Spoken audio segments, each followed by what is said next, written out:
Hello my dear friends, welcome to legal galaxy and myself मोमिस्ट्रा।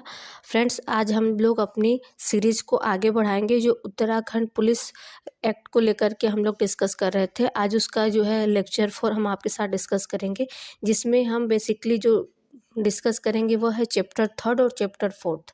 इसको आज हम conclude कर लेंगे और चैप्टर 5 जो है उसको हम नेक्स्ट वीडियो में डिस्कस करेंगे। तो इसमें हम लोगों ने चैप्टर 2 पढ़ लिया था, जिसमें पुलिस बल का गठन और संगठन की बात की गई थी। सबसे इम्पॉर्टेंट और सबसे बड़ा चैप्टर जो है वह चैप्टर 2 ही है इस पूरे एक्ट का।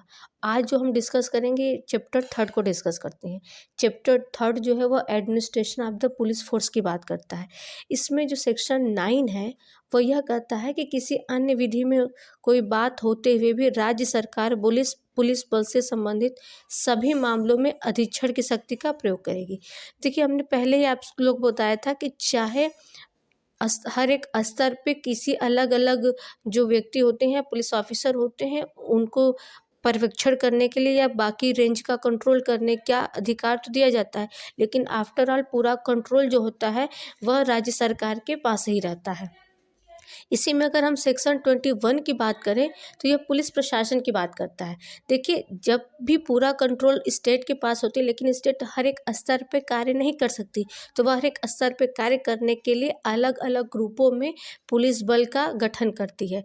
जिसमें अगर इस सेक्शन को हम डिटेल में थोड़ा सा पढ़ें तो उसमें पुलिस महानिदेशक की पावर को बताया गया है कि वह उसमें जो भी परिस्थितियां रहेगा उसके अनुरूप, या तो वह किसी अपराध के निवारण के लिए या उस अपराध के अन्वेषण के लिए या कानून व्यवस्था को बनाए रखने के लिए या पुलिस संगठन के लिए या उसके किसी कार्यों को निष्पादित करने के लिए या उसका निरीक्षण करने के लिए या किसी पुलिस बल के सदस्यों के आवास स्थल का चयन करने के लिए, या जितने सारे मतलब उनके रेगुलेशन से संबंधित कार्यविधि है, या फिर थाने पे रखी जाने वाले जो अभिलेख हैं, रजिस्टर हैं या प्रपत्र हैं, इस सब से संबंधित जो भी आदेश होगा या जो निर्देश होगा, यह पुलिस महानिदेशक ही तय करेगा। ठीक है, अगर मान लीजिए इसमें से किसी ने कोई गड़बड़ी कर दी या उन्होंने कोई ऐसा कार्य कर दिया जो उनके अनुशासन के विपरीत है, तो उनके लिए अनुशासिक कार्यवाहियों की भी बात करता है, जिससे संबंधित प्रावधान सेक्शन 22 में दिया गया है। अब इसमें थोड़ा सा और इम्पॉर्टेंट जो सेक्शन है वह सेक्शन 26 है, जो दंड के आदेशों के विरुद्ध अपील की बात करता है। मान लीजिए किसी भी अधिकारी के विरुद्ध कोई आदेश पारित कर दिया गया है या कोई दंडादेश पारित कर दिया गया है, तो वह उसके खिलाफ अपील करने के लिए कहाँ जाए।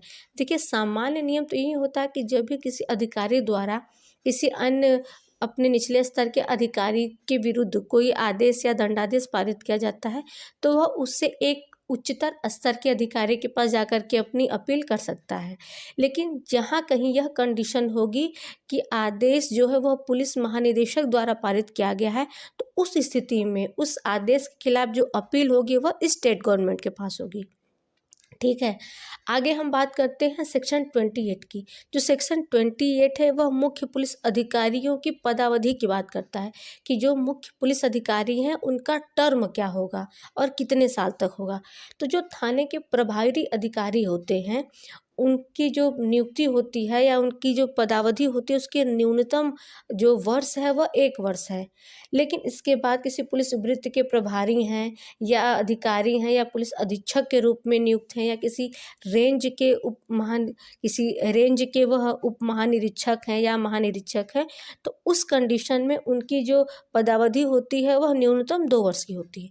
लेकिन ये जो 2 वर्ष की पदावधि है या 1 वर्ष की पदावधि की बात जो हमने किया है विभिन्न लोगों के बारे में, वह उस समय के पहले ही भी अपने पद से हटाए जा सकते हैं। इसके लिए क्या क्या कंडीशन है इसे ध्यान से सुनिए। इसमें क्या है कि जैसे अगर मान लीजिए उन्हें किसी उच्चतर पद पर पदोन्नत कर दिया गया है या दोष सिद्धि करके हटा दिया गया है, या किसी न्यायालय द्वारा उन पर कोई दंड का आरोप लगाया गया है, या पुलिस महानिदेशक ऐसा चाहे या गृह विभाग के सचिव द्वारा ऐसा कुछ किया जाए, तब उस समय क्या होता है कि यह जो मुख्य अधिकारी होती हैं या मुख्य पदाधिकारी होती हैं उन्हें अपने निर्धारित समय 1 वर्ष या 2 वर्ष की जो बात कहेगी उसके पहले ही उनके पद से हटा दिया जाता है। ठीक है, अब हम बात करते हैं चैप्टर 4 की। देखिए, चैप्टर 4 जो बात करता है वह state police board and police establishment committee की बात करता है। ठीक, तो इसमें जो है सेक्शन 29 से लेकर के 38 तक है, जिसमें हम केवल 3 या 4 सेक्शंस डिस्कस करेंगे जो बहुत इंपॉर्टेंट है। जिसमें अगर हम सेक्शन 29 की बात करें तो सेक्शन 29 स्टेट पुलिस बोर्ड की बात करता है कि हर एक स्टेट में एक पुलिस बोर्ड होगा। लेकिन इस पुलिस बोर्ड का कंपोजिशन कैसे होगा, इसके बारे में जो बात करता है वह सेक्शन 30 बात करता है। सेक्शन 30 यह कहता है कि इसमें देखिए जो कंपोजिशन होगा उसमें कौन चेयरमैन होगा और कौन मेंबर होगा। इसमें चेयरमैन की बात जो की गई है वो हमेशा एक होम मिनिस्टर रहता है, जो भी आपके राज्य का होम मिनिस्टर रहता है वही उस समय वही जो है इस स्टेट पुलिस बोर्ड का चेयरमैन होगा। इसके अलावा इसे कुछ मेंबर्स होते हैं। मेंबर्स कौन कौन होंगे? पहली बात तो सबसे पहले जो लीडर ऑफ अपोजिशन रहता है वह मेंबर होगा। अगर लीडर ऑफ अपोजिशन नहीं है तो जो भी लार्जेस्ट पार्टी है उसका जो लीडर होता है वो इसका मेंबर होगा। इसके अलावा चीफ सेक्रेटरी भी एज अ मेंबर रहता है, उसमें प्रिंसिपल सेक्रेटरी रहता है, होम डिपार्टमेंट का सेक्रेटरी रहता है, डायरेक्टर जनरल ऑफ पुलिस रहते हैं, ये लोग इसके मेंबर रहते हैं। ठीक है, देखिए अब यहाँ जो है दो चीज़ें आप लोगों को थोड़ा सा समझना ज़्यादा ज़रूरी है इस एक्ट में। और इस एक्ट का जो मतलब ये चैप्टर 4 जो है इसमें सेक्शन 31 और 32, देखिए इससे एमसीक्यू में क्वेश्चन बनते हैं और ये थोड़ा कंफ्यूज करता है। इसमें स्वतंत्र सदस्यों के चयन के लिए नामित संरचना की बात कही गई है जो सेक्शन 38 पर्टिकुलर कहता है। लेकिन इसमें जो कमेटी गठित होती है इसमें कौन कौन लोग होते हैं ये बात सेक्शन 38 कहता है कि इसमें राज्य का मुख्यमंत्री होगा या होगा, साथ ही राज्य विधानसभा का सदस्य होगा, गृह मंत्री होगा, राज्य विधानसभा में विरोधी दल का नेता होगा, और इसके अलावा इसमें राज्य के विधानसभा से अकेले सबसे बड़े विरोधी दल का भी नेता हो सकता है। ठीक, तो इतने लोगों की संरचना गठित होगी स्वतंत्र सदस्यों के चयन के लिए। लेकिन स्वतंत्र सदस्यों के चयन की योग्यता की बात तो इस सेक्शन में कहीं, इस चैप्टर में कहीं नहीं गई है, लेकिन इसकी निर्योग्यता की बात इसमें जरूर कही गई है। देखिए जब भी कभी क्वेश्चन एमसीक्यू में आता है तो वह निगेटिव सेंस को लेकर के ज़्यादा पूछता है, जैसे कि इस पद के लिए योग्यता क्या है या निर्योग्यता क्या है। तो स्पष्ट योग्यता तो दी नहीं गई है, तो इसलिए हमको जो निर्योग्यता वाला प्रोविज़न है या उससे रिलेटेड जो सेक्शन है उसको हमको ध्यान से पढ़ना होगा, क्योंकि इसी के अपोजिट ही उसकी योग्यता होगी।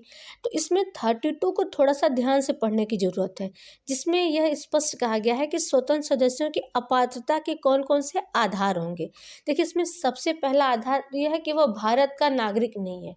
ठीक, अगर वह भारत का नागरिक नहीं है तो वह स्वतंत्र सदस्य चुने जाने के योग्य नहीं होगा। ये थोड़ा सा निगेटिव सेंस में है, तो इसलिए इसको ध्यान से आप लोग सुनिएगा और समझने की कोशिश कीजिएगा। इसका जो क्लॉज बी है वो यह कहता है कि विधि न्यायालय द्वारा दोष सिद्ध किया गया है या जिसके विरुद्ध किसी विधि न्यायालय में आरोप लगाए गए हैं या जिसकी भ्रष्टाचार या अवचार के आधार पर सेवाएं समाप्त की कर दी गई हैं या पद से हटा दिया गया है या सेवा के अनिवार्य रूप से सेवानिवृत्त कर दिया गया है या निर्वाचित राजनीतिक पद धारण करता है जिसमें संसद अथवा विधानसभा अथवा स्थानीय निकाय का सदस्य सम्मिलित है या किसी राजनीतिक दल से संबंधित किसी संगठन या किसी राजनीतिक दल का पदाधिकारी है, यह विकृत चित्त है। मतलब इतने सारे अगर निर्योग्यताएं किसी में होंगी तो वह व्यक्ति स्वतंत्र सदस्य चुने जाने के लिए योग्य या पात्र नहीं होगा। ठीक है, अब इसमें जो अगला सेक्शन बहुत इम्पॉर्टेंट वह है सेक्शन 38, जो पुलिस अधिष्ठान समिति की बात करता है कि राज्य सरकार यथाशीघ्र इस पुलिस अधिष्ठान समिति का गठन करेगा, जिसमें एक तत्पश्चात समिति कहा गया है जिसका पुलिस महानिदेशक अध्यक्ष होगा और जो अन्य वरिष्ठतम अधिकारी सदस्य होंगे जिनका पद पुलिस महानिरीक्षक के स्तर से निम्न नहीं होगा, मतलब उनका जो रैंक होगी वह इक्विवेलेंट होगी। अब कौन कौन होंगे इसमें? अधिष्ठान समिति द्वारा निम्नलिखित कृत्यों और कर्तव्यों का पालन किया जाएगा, अर्थात अधिष्ठित पद अधीनस्थ पदों पर चयन तथा पदोन्नति के लिए प्रक्रियाएं निर्धारित करेगा। यह अधीनस्थ अधिकारियों का एक रेंज से दूसरे रेंज में स्थानांतरण भी हो सकता है। पुलिस उप अधीक्षक, पुलिस सहायक अधीक्षक के पदों के अधिकारियों का भी स्थानांतरण हो सकता है। क्षेत्र में कार्यरत पुलिस अपर अधीक्षक और उससे उच्चतर पदों के पुलिस अधिकारियों के स्थानांतरण और तैनाती के संबंध में राज्य सरकार को सिफारिश करता है। ठीक है। मतलब यहाँ हम लोग पुलिस अधिष्ठान समिति के कार्यों की बात करें कि वो आखिर क्या क्या करता है। ठीक है, इसके अतिरिक्त उसका जो काम है वह राज्य सरकार जिन मामलों में उचित समझे ऐसे कारणों में से लिखित हो का उल्लेख करते हुए समिति के निर्णय में परिवर्तन या संशोधन भी कर सकती है। ठीक, तो इस तरीके से चैप्टर 3 और चैप्टर 4 के जो इम्पोर्टेंट सेक्शन है इसको हम लोगों ने देख लिया है। देखिए इसमें जो सेक्शन हमने छोड़ दिया है वो बहुत इम्पॉर्टेंट नहीं है, इसीलिए हम उसको डिस्कस नहीं किए हैं यहाँ पे। लेकिन आप लोग केवल एक बार उसके मार्जिनल नोट को जरूर पढ़ लीजिएगा, क्योंकि एपीओ में डायरेक्ट क्वेश्चंस बहुत आते हैं, वो भी जो कोई वहाँ के रेगुलेशन या स्पेशल एक्ट की बात की जाती है। जो पुलिस एक्ट है इसमें से बहुत सारे जो सेक्शन है वो डायरेक्ट आते हैं, जिसके लिए आपको मार्जिनल नोट याद करना होगा। ये थोड़ा सा इसमें आप लोगों को मेहनत करनी पड़ेगी। ठीक है, तो अगर आपको ये सेशन अच्छा लगा है तो इसे लाइक करना मत भूलिएगा, अपने दोस्तों के साथ इसे शेयर ज़रूर कीजिएगा, और साथ ही अगर आप नए हैं तो इसे सब्सक्राइब करना मत भूलिएगा। ओके, और नेक्स्ट जो है चैप्टर 5 चैप्टर 6 वो हम अगले वीडियो में एक साथ लेकर के आप लोगों के लिए आएंगे, और जल्दी है ये वीडियो भी हम जो है पोस्ट कर देंगे। थोड़ा सा कुछ इशू हो गया था, उस वजह से डिले हो गया, नहीं तो ये पूरा एक्ट हम भी समाप्त करने में थे कि हम अक्टूबर तक ये पूरा एक्ट कंप्लीट कर देते, लेकिन नहीं हो पाए। तो अभी हम जो है दिवाली के 1-2 दिन बाद तक ये पूरा समराइज करके ख़त्म कर देंगे, ताकि आप लोग आराम से अपना रिवीजन करें और अपना एग्ज़ाम जो है अच्छे से दे पाएँ। ओके, तो आज के लिए इतना ही पर्याप्त। आप लोग अच्छे से पढ़ाई कीजिए। Okay, bye.